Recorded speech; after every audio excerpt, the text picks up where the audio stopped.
It's been a while since I kind of fell out with Nikon, well, more so that Fuji came along and took my heart.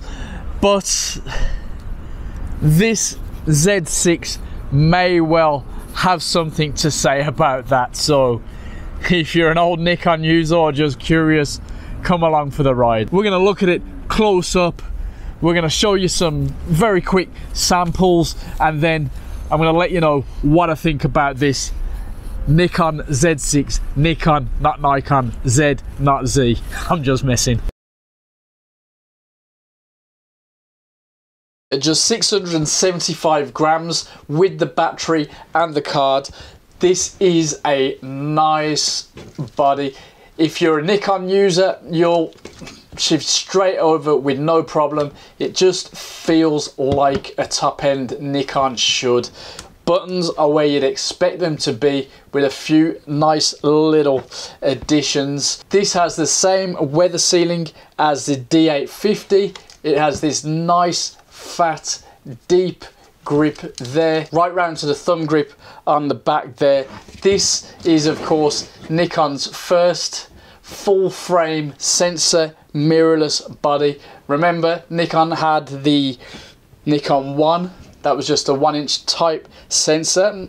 Not a bad camera, and a system you could get ridiculously cheap these days. This has a 24.5 megapixel backside illuminated CMOS sensor, something like that. So basically that works along with the XP6 processor. They're promising better sharpness and noise reduction. I'll let you know about that. Of course, we've got a new lens mount, but we do get this lens mount adapter, the FTZ mount adapter, so you can use hundreds of Nikon F-mount lenses. Of course, once you whack that on, things do get a little bit bigger. We've got a nice little tripod thread there as well, so you can still get it as close to center as you want, and then you stick your lens on there. If your lens has VR, it will work in tandem with the in-body image stabilization. Let's just take that off for the moment.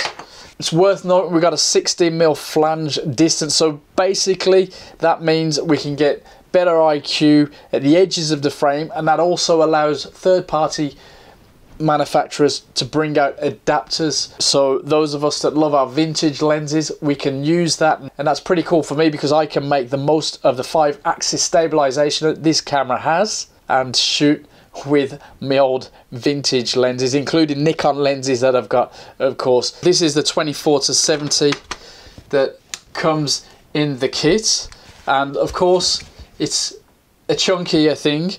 We'll go into the lens in another video. There's a whole lot of specs with this thing. I mean, it's getting up there to the Sony sort of world, but let's just mention that you've got hybrid autofocus, a really high resolution EVF.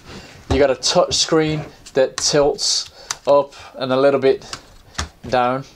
We've got some fairly awkward covered ports, but you've got a mic port and a headphone port. I suppose if you're a heavy user, heavy movie shooter, you probably end up getting rid of this thing anyway. You probably just pull it off and leave it off. We've got our USB-C, HDMI, and the rest right there, the remote shooting. That's the side that houses this rather annoying XQD card. One slot only. You're gonna need an XQD reader if you don't have one, so that's something else you're gonna have to spend your money on. Traditionally decent Nikon menus, easy to use, but this time with a nice, very responsive touch screen.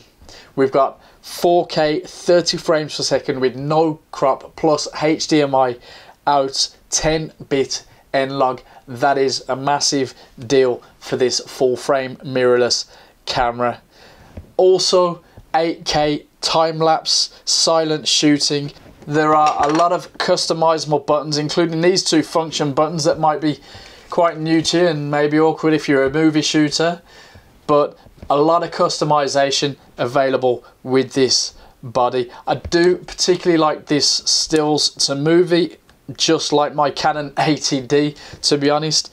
The buttons are there as they should be. Nothing feels out of place, nothing feels wobbly, nothing feels too hidden away, and the joystick works nicely.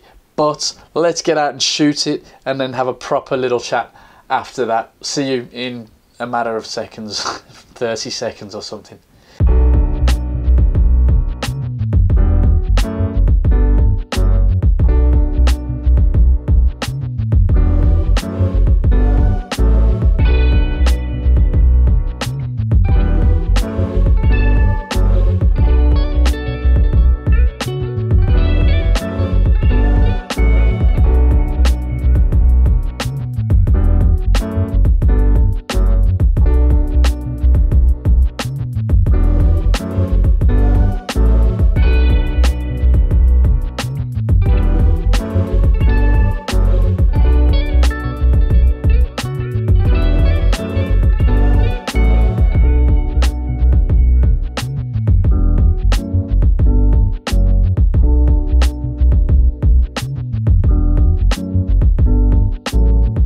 Quick vlog test then. Mic is in. I haven't checked the levels. I wish we had that screen so I could see what was going on, but could be another string to the bow, bow to the string, string to the bow. You know what I mean? Another tool in the box for what's looking like a very sweet, maybe milestone camera for Nikon.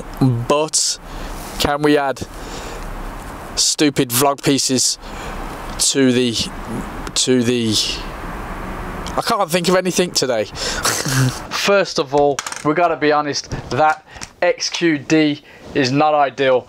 As everybody said, we've all got SD cards, but I suppose in a grand scheme of things, at some point maybe we'll move on to something else that'll do what the SD card did to the compact flash. I don't know, but you know, you got to get yourself a reader and all that faff. It's one of those things.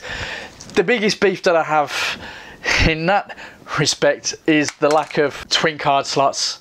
That's a bit of a no-no, especially as it's a camera that can be well used by many pros. I would definitely be able to put this to great use. Alas, the twin card slot, that should have been in there, frankly. Now, I had issue with the face detection. In low light it wasn't that great, but also in just standard lights I had to put it in auto area. Basically, by the time you're watching this, there's probably a firmware out which has been promised, which should have the eye autofocus similar to the Sony a7 III, arguably the competitor. Shouldn't it be the EOS R? Well, the a7 III is closer spec wise. Anyway, face tracking detection just wasn't there for me, and that was a bit of a shame. And as that screen, you'd have added so much more functionality if it was a flip around. That combined with the new firmware, hopefully, would have given us a real great option, even for pieces to camera, vlog style stuff, but also just for shooting in a busy crowd instead of having to select the face you want. Just, yeah, anyway, it's one of those things that I'm not really that happy about. But to be honest, as an old Nikon user, I was dead happy getting my hands on it, using it for a very long time. Just felt natural. I didn't have to mess about learning menus, learning buttons, just the usual sit down, set it up as I want, and I'm away. That was fantastic. And then when you get out, even with the kit lens and shoot, the colors are so good. Yeah, in the old days when losers used to talk about Nikon versus Canon, and I was never into that. They both had their pros and cons. But what we ended up with now, with this, what is quite possibly a big deal for Nikon, and I'm sure it is, they're hoping it's a success, and I see it going that way. You've got some real beautiful, even JPEG straight out the camera with no messing about. Really impressive. I'm happy to take this into a serious shoot and get to grips with the raw files even more, because they offer a lot of potential. There's a lot going on in this thing. That sensor, yeah, it's not quite the same as the D750. In fact, arguably you could say it's better. You've got that body that works beautifully, that's as solid, as weather sealed as the D850. The image quality for most of us is spot on. Low light, beautiful.